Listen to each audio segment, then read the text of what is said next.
Hi guys, welcome back to my YouTube channel Ammamma's kitchen. Good morning everybody. ಇವತ್ತಿನ ವಿಡಿಯೋದಲ್ಲಿ ನಾನು ನಿಮಗೆ ಬಿಸಿಬೇಳೆಭಾತ್ ಹೆಂಗೆ ಮಾಡೋದು ಅಂತ ಅಂದ್ಬಿಟ್ಟು ಹೇಳ್ಕೊಡ್ತೀನಿ. ಬಿಸಿಬೇಳೆಭಾತ್ ಮಾಡೋದಕ್ಕೆ ಏನೇನು ಸಾಮಗ್ರಿಗಳು ಬೇಕು ಅಂತ ಅಂದ್ಬಿಟ್ಟು ನಾನು ಹೇಳ್ಕೊಡ್ತೀನಿ. ನೋಡಿ, ನಾನು 1 ಗಡ್ಡೆ ಅಷ್ಟು ಕ್ಯಾರೆಟ್ನ ಕಟ್ ಮಾಡ್ಕೊಂಡಿದ್ದೀನಿ, ಆಮೇಲೆ 1 ನೌಕೊಲ್ಲು, ಆಮೇಲೆ 1 ಕ್ಯಾಪ್ಸಿಕಮ್ಮು ಮತ್ತು ಒಂದು 10 ಬೀನ್ಸ್ನ ಕಟ್ ಮಾಡ್ಕೊಂಡಿದ್ದೀನಿ. ಬೆಳ್ಳುಳ್ಳಿ ಅನ್ನೋದು ಆಪ್ಷನಲ್. ನಾನು ನಮ್ಗೆ ಇಷ್ಟ ಅಂತ ಅಂದ್ಬಿಟ್ಟು ಫ್ಲೇವರ್ಗೋಸ್ಕರ ನಾನು ಒಂದು ಸ್ವಲ್ಪ ಅರ್ಧ ಬೆಳ್ಳುಳ್ಳಿ ತಗೊಂಡಿದ್ದೀನಿ. ಆಮೇಲೆ 1 ಟೊಮೆಟೊ, ಆಮೇಲೆ ಇದು ಬಟಾಣಿನ ನಾನು ರಾತ್ರಿನೇ ನೆನೆಸಿಟ್ಕೊಂಡಿದ್ದೀನಿ. ನಿಮ್ಮ ಹತ್ರ ಹಸಿ ಬಟಾಣಿ ಇದ್ದರೆ ನೀವು ಅದನ್ನೇ ಆ್ಯಡ್ ಮಾಡ್ಕೋಬೋದು ಡೈರೆಕ್ಟಾಗಿ. ಮತ್ತು ಈ ಗ್ಲಾಸ್ಗೆ 3/4 ಗ್ಲಾಸ್ ಅಷ್ಟು ಮಸೂರ್ ದಾಲನ್ನು ನಾನು ತಗೊಂಡಿದ್ದೀನಿ, ನೆನೆಸಿಟ್ಕೊಂಡಿದ್ದೀನಿ. ಆಮೇಲೆ 1 ಗ್ಲಾಸ್ ಅಕ್ಕಿನ ತಗೊಂಡಿದ್ದೀನಿ. ಸೊ ಇವೆಲ್ಲನೂ ನಾನು ಬಾಯ್ಲ್ ಮಾಡ್ಕೊತೀನಿ ಅಕ್ಕಿ ಜೊತೆ. ಕ್ಯಾಪ್ಸಿಕಮ್ ಮಾತ್ರ ನಾನು ಒಗ್ಗರಣೆಗೆ ಹಾಕ್ತೀನಿ. ಇವಾಗ ಬೇಯಿಸ್ಕೊಳ್ಳೋಕ್ಕೆ ಅಂತ ಅಂದ್ಬಿಟ್ಟು ನಾವು ಕುಕ್ಕರಲ್ಲಿ 1 ಗ್ಲಾಸ್ ಅಕ್ಕಿ ಮತ್ತು 1/4 ಗ್ಲಾಸ್ ಮಸೂರ್ ದಾಲ್, ಆಮೇಲೆ ನಾವು ಕಟ್ ಮಾಡ್ಕೊಂಡಿರ್ತಕ್ಕಂಥ ಕ್ಯಾರೆಟ್, ನೌಕೋಲು ಮತ್ತು ಬೀನ್ಸ್ ಎಲ್ಲನೂ ನಾವು ಇವಾಗ ಬಾಯ್ಲ್ ಮಾಡ್ಕೊತಾ ಇದ್ದೀವಿ. ಕ್ಯಾಪ್ಸಿಕಮ್ಮು ಮತ್ತು ಆನಿಯನ್ ಎಲ್ಲ ಒಗ್ಗರಣೆಗೆ ಹಾಕ್ಕೋಬೇಕು. ಆಮೇಲೆ ನೀವು ನೆನೆಸಿಟ್ಕೊಂಡಿರ್ತಕ್ಕಂಥ ಬಟಾಣಿನೂ ಕೂಡ ನೀವು ಬೇಯಿಸ್ಕೊಳಕ್ಕೆ ಹಾಕ್ಕೊಬಿಡಿ.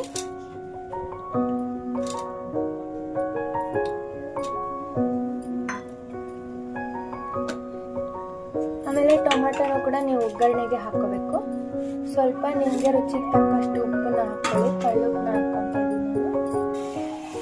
ಆಮೇಲೆ ಇದಿಷ್ಟಕ್ಕೂ 4 ಗ್ಲಾಸ್ ನೀರನ್ನ ಆ್ಯಡ್ ಮಾಡ್ಕೋಬೇಕು ನೀವು. ನಾವು 7 ಜನ ಇದ್ದೀವಿ, 7 ಜನಕ್ಕಾಗುವಷ್ಟು ಇದು ನೀರು ಅನ್ನೋದು ನಾವು ಎಷ್ಟು ಗ್ಲಾಸ್ ಅಕ್ಕಿ ಮತ್ತು ದಾಲ್ ಹಾಕಿರ್ತೀವೋ ಅದ್ರ ಡಬಲ್ ಅಷ್ಟು ಹಾಕ್ಕೋಬೇಕು. ಏನಕ್ಕಂದರೆ ಬಿಸಿಬೇಳೆಭಾತ್ ಅನ್ನೋದು ಚೆನ್ನಾಗಿ ಕನ್ಸಿಸ್ಟೆನ್ಸಿ ಅದು ಮೇಂಟೈನ್ ಮಾಡ್ಕೊಳ್ಳೋಕ್ಕೆ ಅಂತ ಅಂದ್ಬಿಟ್ಟು ನೀರು ಜಾಸ್ತಿ ಆ್ಯಡ್ ಮಾಡ್ಕೋಬೇಕು. ನಾವು 4ರಿಂದ 5 ಗ್ಲಾಸ್ ನೀರು ಅನ್ನೋದು ಆ್ಯಡ್ ಮಾಡ್ತಾಯಿದ್ದೀವಿ. 1 ಗ್ಲಾಸ್ ಅಕ್ಕಿ ಮತ್ತು 1/4 ಗ್ಲಾಸ್ ಮಸೂರ್ ದಾಲ್ಗೆ. ನಾವು 7 ಜನಕ್ಕೆ ಇಷ್ಟು ಮಾಡ್ಕೊತಾ ಇದ್ದೀವಿ. ನೀವು ಇನ್ನೂ ಜಾಸ್ತಿ ಇದ್ದರೆ ಇನ್ನೂ ಜಾಸ್ತಿ ಎಲ್ಲ ಆ್ಯಡ್ ಮಾಡ್ಕೋಬೇಕು. ಈಗ ಇದ್ರ ಮುಚ್ಚಳನ ಮುಚ್ಚಿಬಿಟ್ಟು ನಾವು ಒಂದು 4ರಿಂದ 5 ವಿಸಿಲ್ ಬರೋ ತನಕ ನಾವು ಹಂಗೆ ಇಟ್ಬಿಡ್ಬೇಕು. ಏನಕ್ಕಂದರೆ ನಮ್ಮದು ಚೆನ್ನಾಗಿ ಬೆಂದೋಗ್ಬಿಡ್ಬೇಕು ಅಕ್ಕಿ ಮತ್ತು ಬೇಳೆ ಎಲ್ಲನೂ. ಬಿಸಿಬೇಳೆಭಾತ್ಗೆ ಅಕ್ಕಿ ಎಲ್ಲ ಚೆನ್ನಾಗಿ ಬೆಂದೋಗ್ಬಿಟ್ಟೈತೆ ನೋಡಿ, ಈ ಥರ ಇರಬೇಕು. ಚೆನ್ನಾಗಿ ಬೆಂದೋಗ್ಬಿಟ್ರೆ ಅಷ್ಟೊಂದು ಚೆನ್ನಾಗಿ ಟೇಸ್ಟ್ ಬರುತ್ತೆ. ಈಗ ಒಗ್ಗರಣೆಗೆ ಏನೇನು ಹಾಕ್ಕೋಬೇಕು, ಹೆಂಗೆ ಹಾಕ್ಕೋಬೇಕು ಅಂತಂದ್ಬಿಟ್ಟು ತೋರಿಸ್ತೀನಿ ನೋಡಿ. ಒಗ್ಗರಣೆಗೆ 1 ಕ್ಯಾಪ್ಸಿಕಮ್ ಮತ್ತು 1 ಟೊಮ್ಯಾಟೊ ಮತ್ತು 1 ಈರುಳ್ಳಿ ಮತ್ತು 1 ಅರ್ಧ ನಿಂಬೆಹಣ್ಣು ಗಾತ್ರದಲ್ಲಿರ್ತಕ್ಕಂಥ ಹುಣಸೆ ಹಣ್ಣು ನೀರಲ್ಲಿ ಕಿವುಚ್ಕೋಬೇಕು ನಾವೇ. ಆಮೇಲೆ ಮನೇಲಿ ಮಾಡಿರ್ತಕ್ಕಂಥ ಬಿಸಿಬೇಳೆಭಾತ್ ಪೌಡರ್ ತೊಗೊಂಡಿದ್ದೀನಿ ನಾನು. ಇದು 2ರಿಂದ 3 ಸ್ಪೂನ್ ಹಾಕಬೇಕು ನೋಡಿ. ನಾನು 2ರಿಂದ 3 ಸ್ಪೂನಷ್ಟು ಆಯಿಲ್ ಹಾಕ್ಕೊಂಡಿದ್ದೀನಿ ಒಗ್ಗರಣೆಗೆ. ಆಮೇಲೆ 1 ಸ್ಪೂನಷ್ಟು ತುಪ್ಪ ಹಾಕ್ಕೊತಾ ಇದ್ದೀನಿ ಟೇಸ್ಟ್ ನೋಡಿ. 2 ಟೇಬಲ್ ಸ್ಪೂನಷ್ಟು ಸಾಸಿವೆ ಮತ್ತು 1 ಟೇಬಲ್ ಸ್ಪೂನಷ್ಟು ಜೀರಿಗೆನ ನಾನು ಎಣ್ಣೆ ಕಾಗಿದ ತಕ್ಷಣ ಹಾಕ್ತಾಯಿದ್ದೀನಿ. ಆಮೇಲೆ ನಾನು ಕ್ಯಾಪ್ಸಿಕಮ್ ಕರಿಬೇವನ್ನ ಹಾಕ್ತಾಯಿದ್ದೀನಿ, 1 ರೆಂಬೆ. ಆಮೇಲೆ ಈರುಳ್ಳಿ 2 ಈರುಳ್ಳಿನ ನಾನು ಈ ಥರ ಕಟ್ ಮಾಡ್ಕೊಂಡಿದ್ದೀನಿ.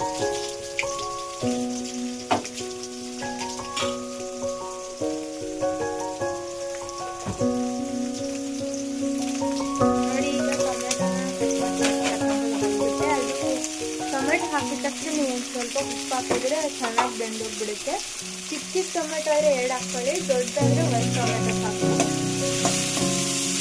ಆಮೇಲೆ ರುಚಿಗೆ ತಕ್ಕಷ್ಟು ಉಪ್ಪು ಹಾಕ್ಕೊಳ್ಳಿ ಟೊಮೆಟೊ ಹಾಕಿದ್ಮೇಲೆ.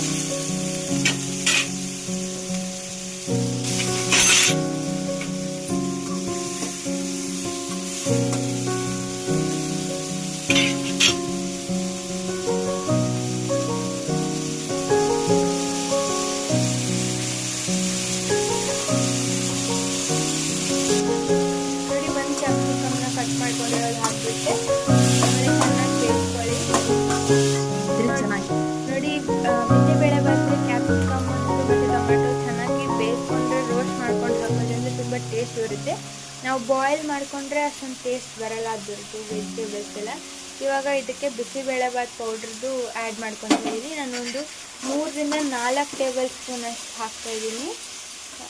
ಇದು ಬಿಸಿಬೇಳೆಭಾತ್ ಪೌಡ್ರ್ ಅನ್ನೋದು ಮನೇಲಿ ಮಾಡಿರೋದು. ಇದಕ್ಕೆ ನಾವು ಆಲ್ರೆಡಿ ಬಿಸಿಬೇಳೆಭಾತ್ ಪೌಡ್ರ್ ಮಾಡಬೇಕಾದ್ರೇ ನಾವು ಹಿಂಗೆ ಹಾಕಿದ್ವಿ, ಅದಕ್ಕೆ ಮತ್ತೆ ಹಿಂಗೆ ಹಾಕೋ ಅವಶ್ಯಕತೆ ಇಲ್ಲ. ಆಮೇಲೆ ಹುಣಸೆ ಹಣ್ಣು ನೀರು ಹಾಕ್ಬಿಟ್ಟೆ ನಾನು. ಒಂದು ಕಪ್ಪಲ್ಲಿ ನೆನೆಸ್ಕೊಂಡು ಇಟ್ಕೊಂಡಿರಿ, ಆ ನೀರನ್ನ ಚೆನ್ನಾಗಿ ಕಿವುಚ್ಬಿಟ್ಟು ಹಾಕಿ ಆ ನೀರನ್ನ.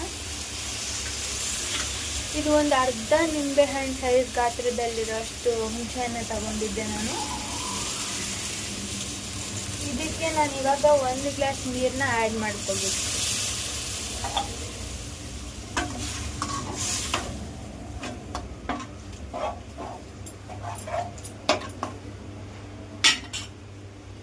ಫೈವ್ ಮಿನಿಟ್ಸ್ ಇದನ್ನು ಚೆನ್ನಾಗಿ ಕುದಿಬೇಕು, ಹಂಗೆ ಬಿಟ್ಬಿಡಿ. ನೋಡಿ ಇವಾಗ ಚೆನ್ನಾಗಿ ಹಸಿ ವಾಸನೆ ಎಲ್ಲ ಹೋಗ್ಬಿಟ್ಟೈತೆ. ಇವಾಗ ನಾನು ಬಾಯ್ಲ್ ಮಾಡ್ಕೊಂಡಿರ್ತಕ್ಕಂಥ ರೈಸು ಮತ್ತು ವೆಜಿಟೇಬಲ್ಸ್ನೆಲ್ಲ ಇದಕ್ಕೆ ಆ್ಯಡ್ ಮಾಡ್ಕೋಬೇಕು.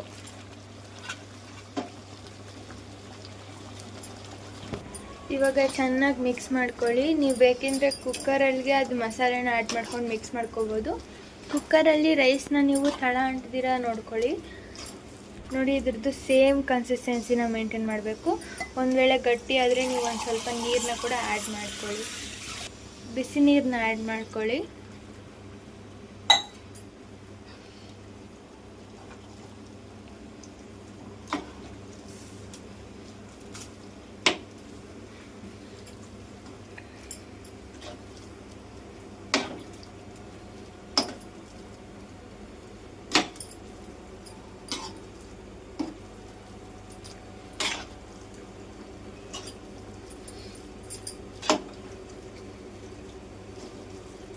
ಅಂಗಡಿಯಲ್ಲಿ ತಗೊಳ್ತಕ್ಕಂಥ ಬಿಸಿಬೇಳೆಭಾತ್ ಪೌಡರ್ ಅನ್ನೋದು ಅಷ್ಟೊಂದು ಕಲರ್ ಅನ್ನೋದು ಕೊಡಲ್ಲ ನಮಗೆ.